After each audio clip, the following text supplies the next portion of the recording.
네, 이번엔 거리 응원이 펼쳐질 광화문 광장에 가 있는 저희 취재기자 연결하겠습니다. 자, 백희영 기자, 응원전 준비는 잘 되고 있습니까?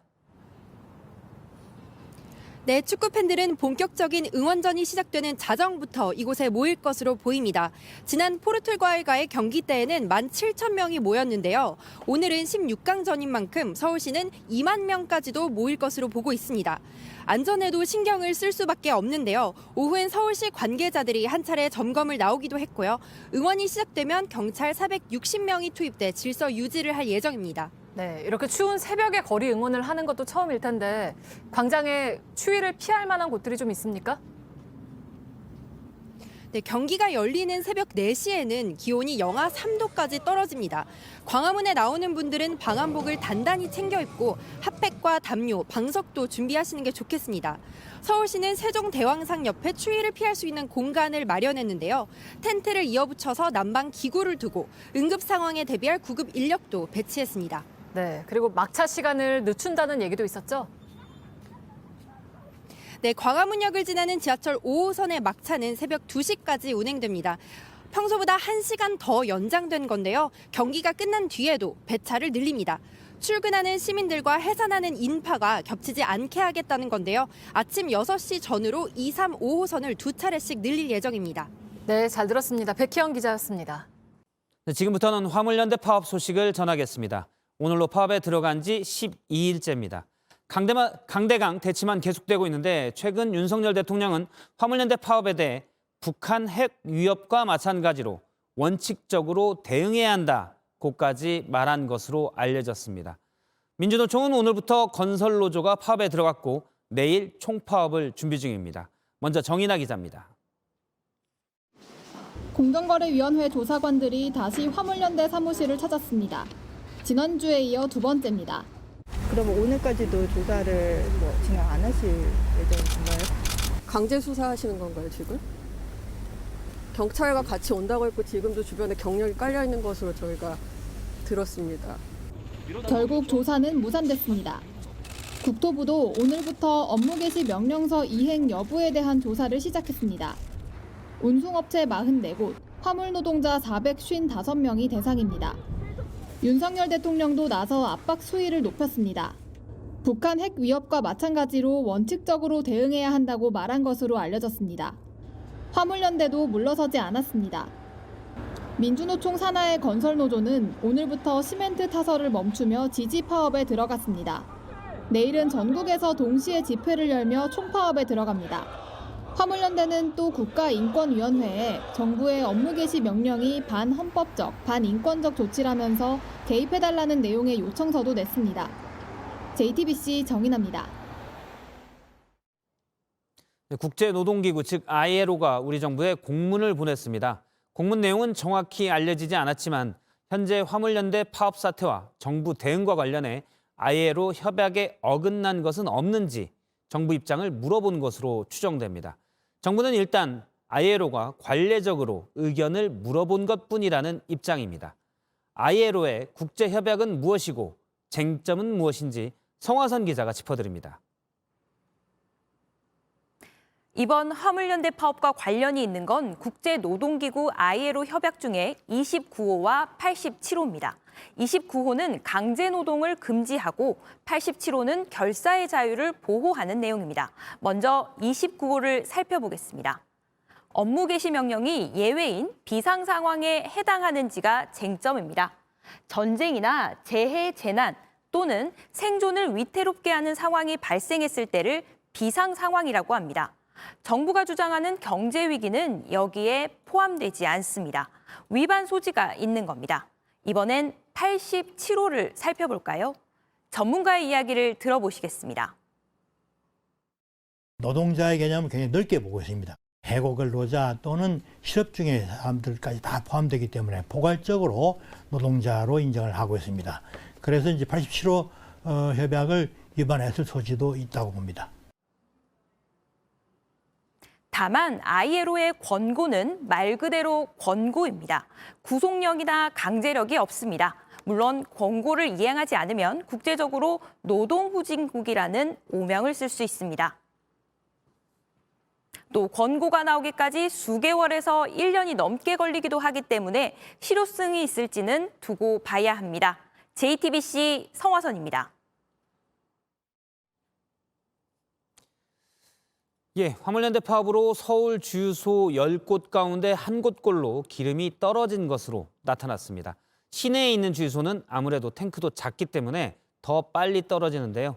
서울 동작구 같은 경우는 기름 구하기가 쉽지 않습니다. 다만 전국적으로 봤을 때는 품절 주유소 비중은 1%가 채 안 됩니다. 이상화 기자입니다.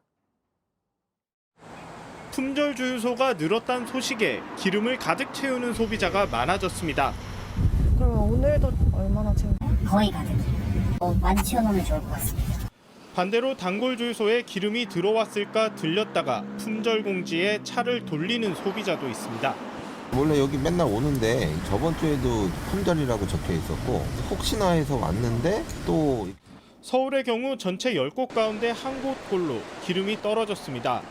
도심이라 주유소 공간이 좁은데 파업으로 자주 탱크를 채우지 못하는 영향이 큽니다. 서울 안에서도 지역마다 사정이 다른데 동작구 같은 곳엔 전체 9개 주유소 중 6개가 품절이었습니다.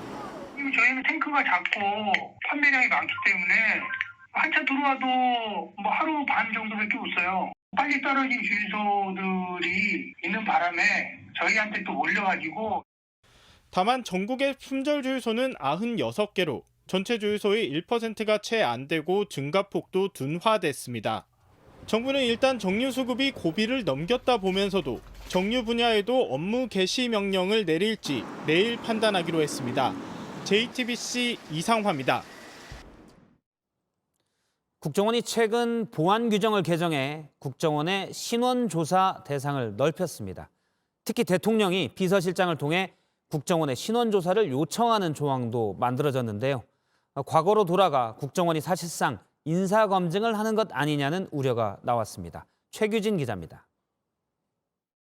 지난달 28일 개정된 국가정보원의 보안 업무 규정 시행규칙 개정안입니다. 국정원의 신원조사 대상을 확대한 게 핵심입니다. 조사 대상으로 3급 이상 공무원 임용 예정자에 정무직과 중장 이상 군인 그리고 특별시 행정부시장 등을 넣었습니다. 대통령이 자신이 임명하는 대상에 대해 비서실장을 통해 국정원에 신원조사를 요청할 수 있도록 했습니다. 윤 대통령은 후보 시절 인사검증에 정보기관을 활용하겠다는 뜻을 밝혔습니다. 저도 검사 출신이니만큼 철저하게 모든 정보와 수사 라인을 동원해서 검증을 하겠습니다마는 신원조사 담당 공무원이 당사자나 관계인에게도 진술을 요청할 수 있다는 내용도 추가됐습니다. 조사 항목엔 경력, 재산, 가족관계뿐 아니라 인품, 과거에 한 일, 이른바 소행도 포함됩니다. 국정원 파견검사 출신 한 법조인은 JTBC에 사실상 국내 정보를 수집할 여지를 주는 거란 해석이 가능하다고 말했습니다. 국정원은 이에 대해 신원조사는 정보기관 본연의 보안 업무라며 법무부가 맡은 인사검증 업무와는 상관이 없다는 입장입니다. 또 신원조사의 절차가 엄격하고 사전에 당사자의 동의를 구하는 만큼 자의적 조사가 불가능하다고 했습니다. JTBC 최규진입니다. 이미 법정 처리 시한을 넘겼죠. 여야가 내년 예산안을 두고 이틀째 협상을 이어갔습니다. 진전보다는 여전히 신경전이 더 많은데요.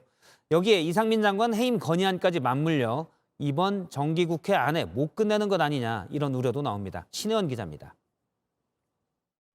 윤석열 표 대 이재명 표가 맞붙은 내년도 예산안 협상. 이미 법정 처리 시한을 넘긴 여야는 정기국회 마지막 이틀인 8일과 9일을 2차 데드라인으로 삼았습니다. 이틀째 이어진 여야 협의체 협상은 팽팽한 신경전 속에 진행 중입니다. 간을 내달라면 내줄 수 있지만 쓸개까지를 전부 다 가져가려면 안 된다. 문재인 정부는 잘했던 것들에 대한 것은 계속 이어갈 필요가 있다. 간을 달라고 한 적도 없고 쓸개를 달라고 한 적도 없는데 예산을 뜯어놓고 보면 여야가 별로 그렇게 날카롭게 대척점을 가질 수 있는 부분이 없다. 여기서도 합의점을 찾지 못한 예산안에 대해 내일부터 여야 원내대표들이 만나 논의할 예정입니다. 하지만 예산안 처리는 이상민 행정안전부 장관의 거취 논의와도 연결돼 있습니다. 민주당은 이번 본회의에서 해임 건의안이나 탄핵소추안을 처리한다는 방침입니다. 국민의힘은 이 장관 안건이 회부되면 예산안 처리는 어렵다는 입장입니다. 여기에 민주당이 속도를 내고 있는 노란봉투법과 방송법 개정안 등 쟁점 법안을 놓고도 강대강 대치 전선이 이어지고 있습니다. 일각에선 예산안 지각 사태가 정기국회 기간을 넘겨 장기화될 수 있다는 우려도 나옵니다. JTBC 신혜원입니다. 이태원 참사 수사 속보입니다. 이태원 참사와 관련한 현장 책임자들의 첫 구속 여부가 이르면 오늘 밤 법원에서 결정됩니다. 이임재 전 용산경찰서장 등 4명입니다.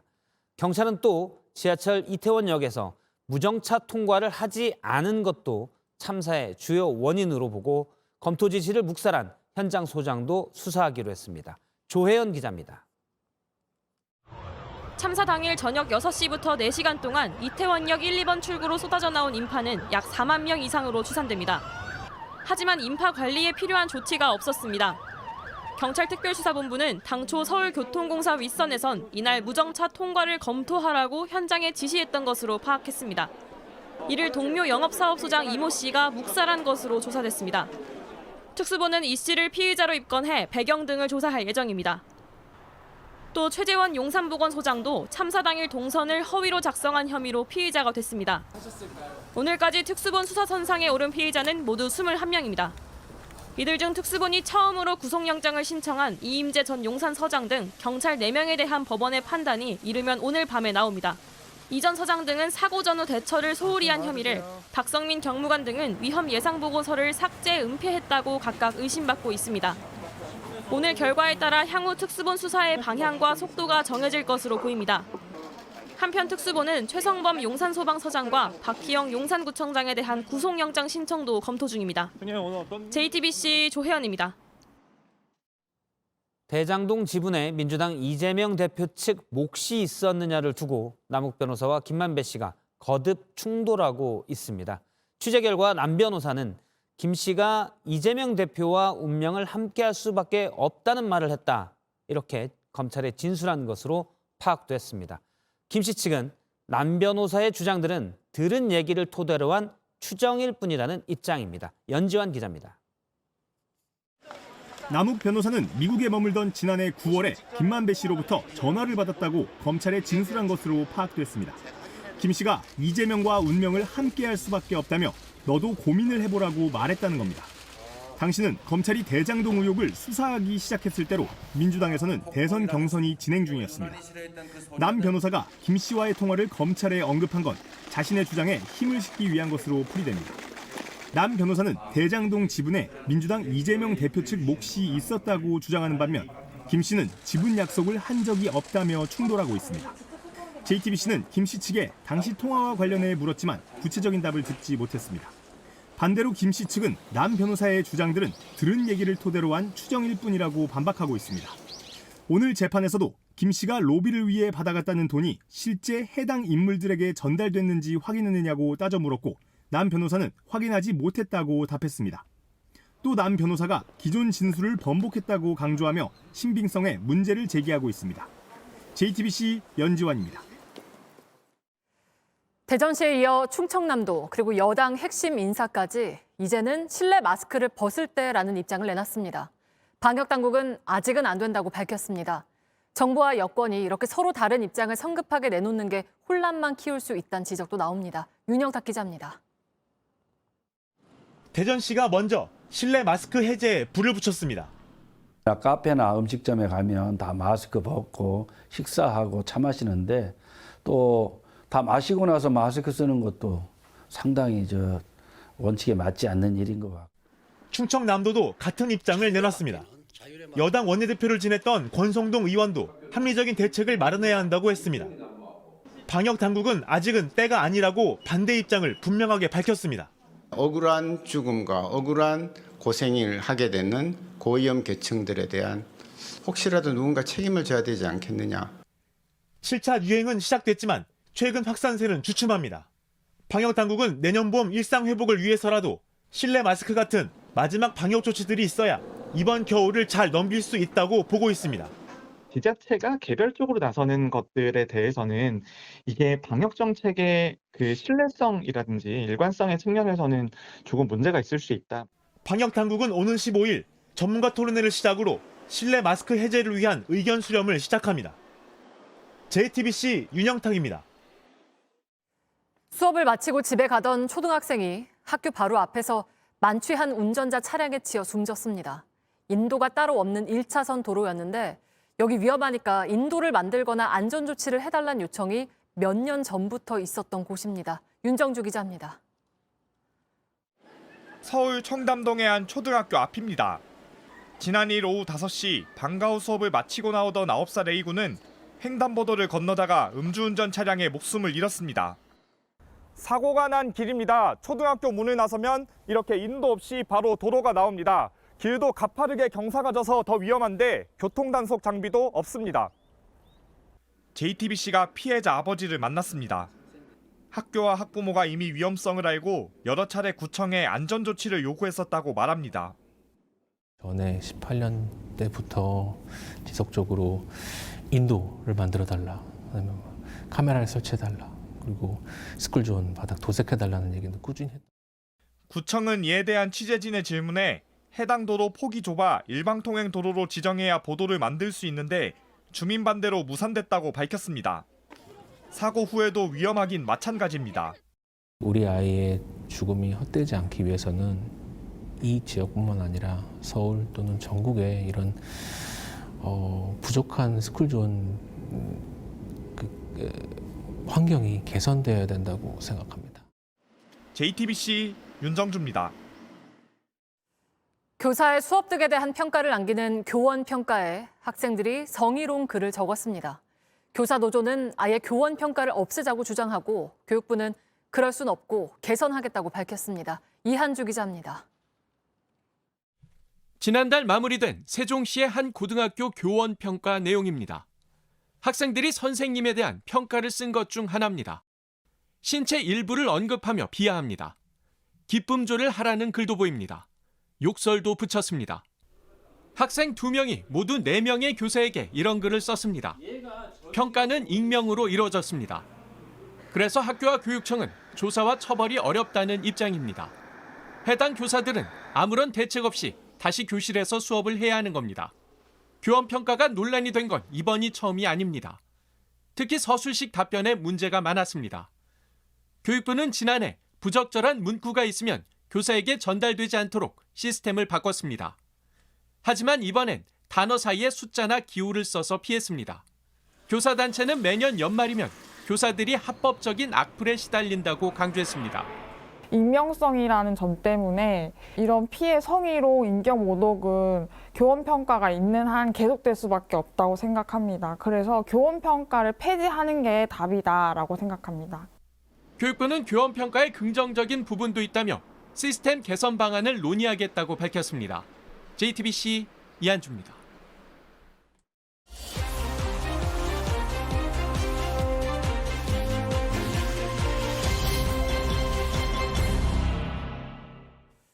전국에 한 곳뿐인 백조공원이 조류 인플루엔자 때문에 문을 닫을 위기입니다. 53억 원을 들인 이 공원에는 다른 새들도 함께 살고 있었는데요. 담당 공무원들이 조류 인플루엔자 검사를 하려다가 천연 기념물인 원앙을 실수로 죽인 사실이 JTBC 취재 결과 드러났습니다. 밀착 카메라 이상엽 기자입니다. 작은 연못을 활주로 삼아 도움닫기를 합니다. 비행기처럼 날아오르다 수상 스키를 타듯 미끄러져 내려앉습니다. 천연기념물이자 세계적으로 멸종 위기종인 곤이입니다. 경북 안동의 백조공원엔 원래 곤이 수십 마리가 살고 있었습니다. 3년 전 낙동강변 모습입니다. 곤이가 보입니다. 지금은 한 마리도 없습니다. 곤이를 더 안전한 백조공원으로 옮긴 겁니다. 그런데 백조공원에도 곤이가 없습니다. 지금은 안으로 들어갈 수 없게 막아놨는데 조류 인플루엔자 때문입니다.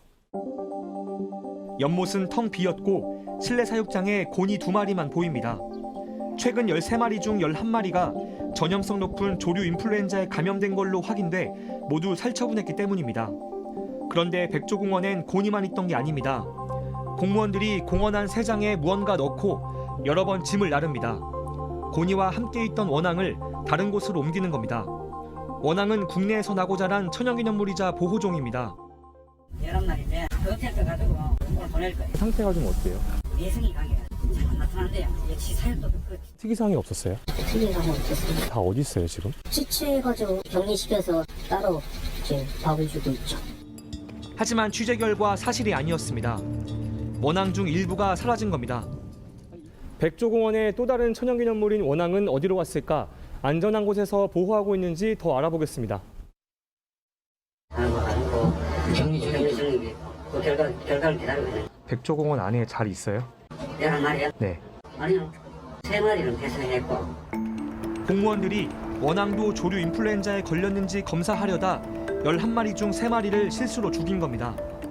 원검찰이 쪽에 있습니다. 원앙은 지금 11마리가 안에 있다고 들었는데요. 원앙 전문가와 동행하지 않고 급하게 처리하려다 벌어진 일입니다. 천연기념물을 죽이면 3년 이상의 징역형에 처해질 수 있습니다. 포획하는 가운데 그물에 걸려가지고 물속에 이게 잠수를 한다. 검찰을 떠야 되는데 수달 세력이 없어. 우리도 뭐 아래 보이도 안 하잖아요. 안동시는 2011년 백조의 도시 특허를 받았습니다. 2014년 백조공원을 만들고 백조마을 팻말도 붙였습니다. 운영비로 국민 세금 53억 원을 썼습니다. 영국의 엘리자베스 2세 여왕 안동을 방문했어요. 그거를 우리가 하나의 스토리로 가져가자. 테임즈 강에 이 호꼬니가 거기 살고 있어요. 유럽에서 가져오기도 하고 그렇게 했죠.